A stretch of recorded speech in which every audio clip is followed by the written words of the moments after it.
Today we're going to go through and rebuild this T90 transmission. Now I have a 17-page guidebook from Novak Adapters to help me through, make sure I don't do anything wrong putting it back together. And as Novak quotes on their website, this is the most enjoyable transmission to rebuild. Well, let's find out.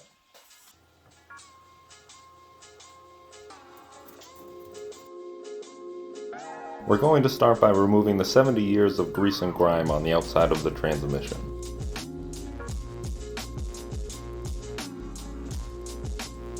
Once the transmission is degreased, we can start tearing into it by removing the top cover and front bearing retainer.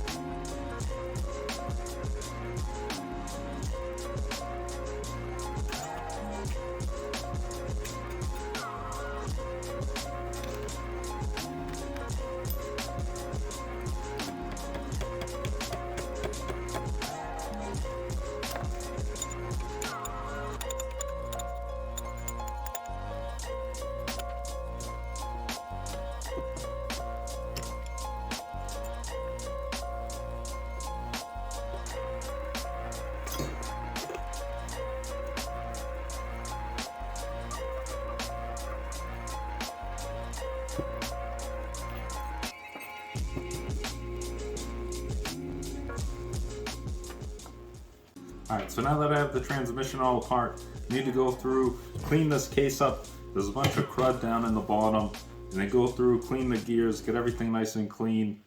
Essentially the easy part is over. It's easy to take it apart. All these needle bearings fall in and it doesn't really matter.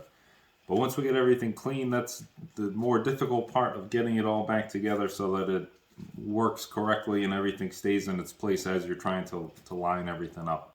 So let's get it all clean.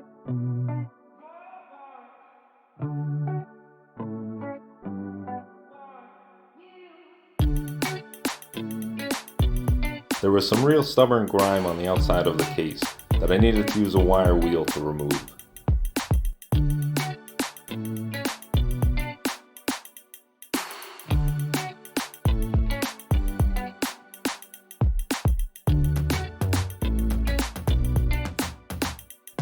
I'm cleaning the internal components in acetone as well as the inside of the case.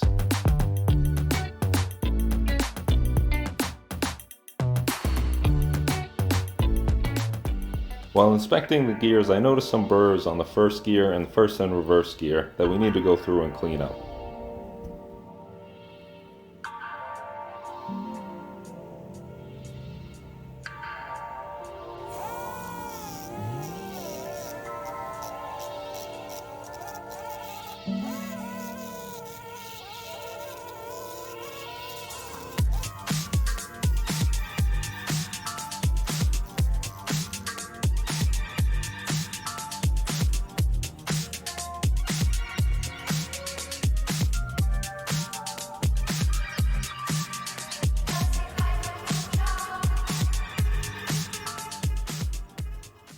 Alright, so we have those burrs cleaned up off of the first and reverse gear and the cluster gear.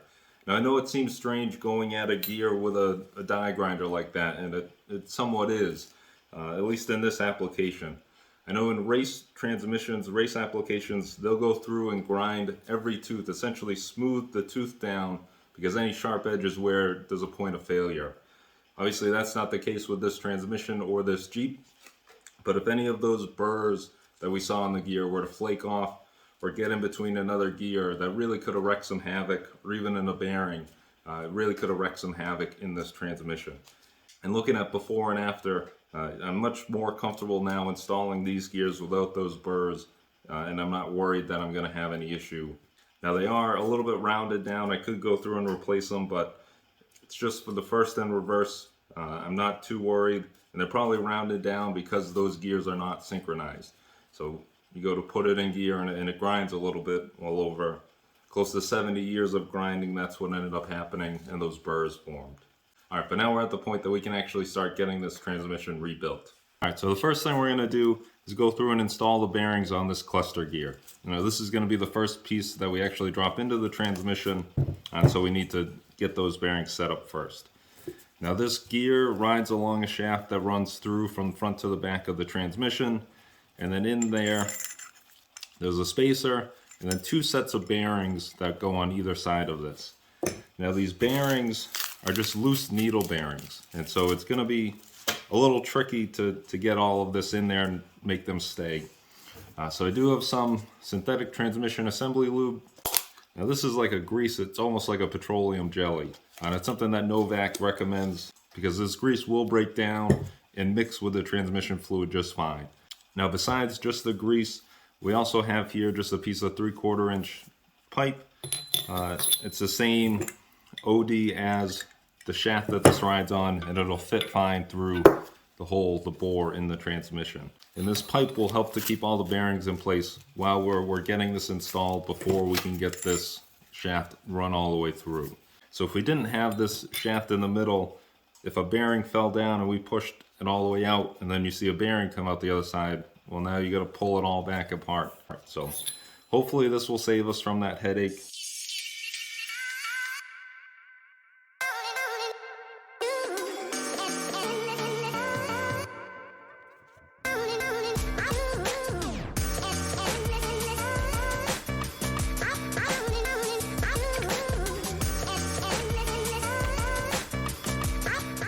Alright, so now that we have the cluster gear and the reverse idler gear in place, we're going to go through and install, or at least drop in here, the oil collector. So at the same time, we're going to go through and just install some mechanics wire around the cluster gear. So this will help us to lift up on that cluster gear and be able to get this shaft driven all the way through.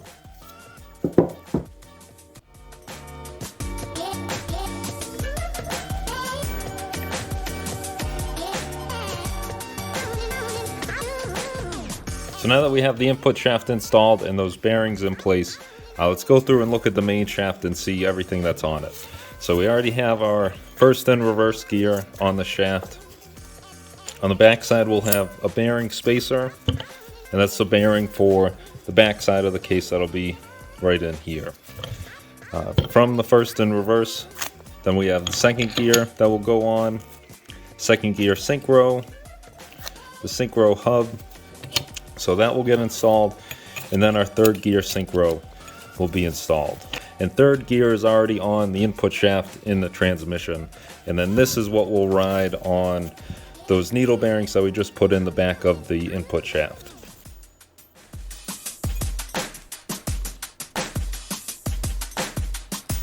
Alright, so now we can go through and bolt in that oil collector. I'm going to go through and use some thread sealant on both the bolts for the oil collector as well as for this input bearing retainer. And we also have a little seal for the input shaft.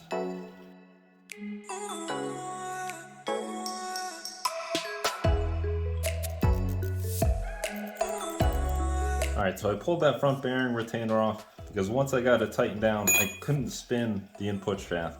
Seems this seal that I got is about twice as thick as the old one, so I'm going to see, maybe it's too stuck together, maybe I can peel them apart and then get that back together. But it's somewhat of a good thing that happened because I forgot to put the snap ring on, which would keep the bearing on the shaft itself. So I need to go through and put this snap ring in.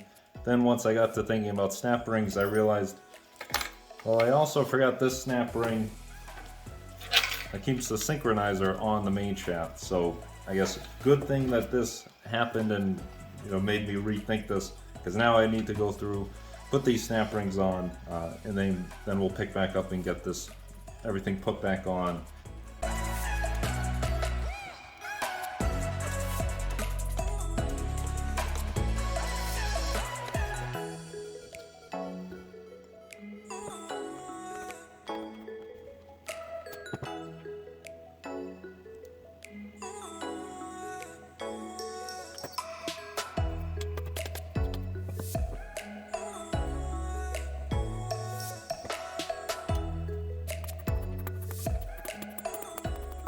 So when it came to put this retaining plate, locking plate in, I obviously had some trouble with this pin not wanting to line up, or the two of them not lining up with each other. I don't know that I would recommend doing what I did with putting a pry bar on it, but it did work. Obviously, it's now very difficult to try and get any tool into the transmission and push it out the correct way. Since we don't have the transfer case ready to mount up, there's really not much more we can do on the back side of this. There will be a bearing that goes here, a gear that would live inside the transfer case, and then obviously a nut to hold all of that together. So the next thing would just be to put the cover on. But before we do that, I wanted to run through and sort of show the inner workings of a manual transmission, just so you can see how it relates with the input. I just have the clutch on here now, and obviously the output, and then I marked the top on each, so as we run through the gears we can see, so with one rotation on the clutch, how far that output moves. So we can see as we shift through the gears, obviously that ratio will change. All right, so we have the transmission. I threw the clutch on just to make it easier to spin, and now I put some yellow lines on the output of the tail shaft of the transmission, the first reverse gear, as well as this collar, just to show that these all spin together, and these are splined to the main shaft or output shaft of the transmission. Obviously this is splined right here, and the shift collar is splined. So the collar is splined, and then this intermediate part is actually splined to the shaft. So those all three will always stay in line. And now this transmission right now is in neutral. Obviously we can spin the output shaft and nothing spins on the input side. So now if I hold the output and spin the input, we can see that there's two gears spinning. So these two gears are also connected just on the input side. So right now I can hold, you can see this yellow line is staying still as I spin the clutch. So these two are connected by that cluster gear down in the bottom. So power will come in, go through what is third gear first. Third gear then runs the cluster gear, which second gear is connected to. So these third and second gear will always spin together. All right, so now if we put the transmission into first gear, which would be sliding this gear forward. So now this gear is making contact with that cluster gear on first gear down there. So now these are fully connected. Obviously, as the input moves, the output is now moving. So now let's look at the input side. So 2 3/4 to get from the input for this yellow line to come back around. So now if we slide this first gear back into neutral, essentially, this is neutral, so the output and input can move freely. And now if this gear moves backwards, that is now reverse. Now the second pin down here holds what's called a reverse idler gear. And so that's how everything spinning in the same direction. That little gear makes it so that the output of the transmission will now spin, obviously, in the other direction. So if we move the clutch to the right, obviously the output goes the other way. 1, 2, 3. We have 3 3/4 on the input to get 1 revolution on the output. And so now with this slide moved all the way back, that is now second gear. So the same thing, we'll move the input. 1 revolution, maybe a half. So obviously you can see the difference between the input and the output on first gear versus second gear. Now if we slide this back forward, we're back in neutral. And now let's take a look at third gear. So third gear would be shifting this collar forward. We're now in third gear, which should be a 1-to-1 ratio. So this transmission does not have overdrive, so the highest gear is third, which is a 1-to-1 ratio, obviously. So now everything's locked in and moving at the same speed. And obviously that shifts back into neutral. All right, so at this point I'm going to wrap this video up.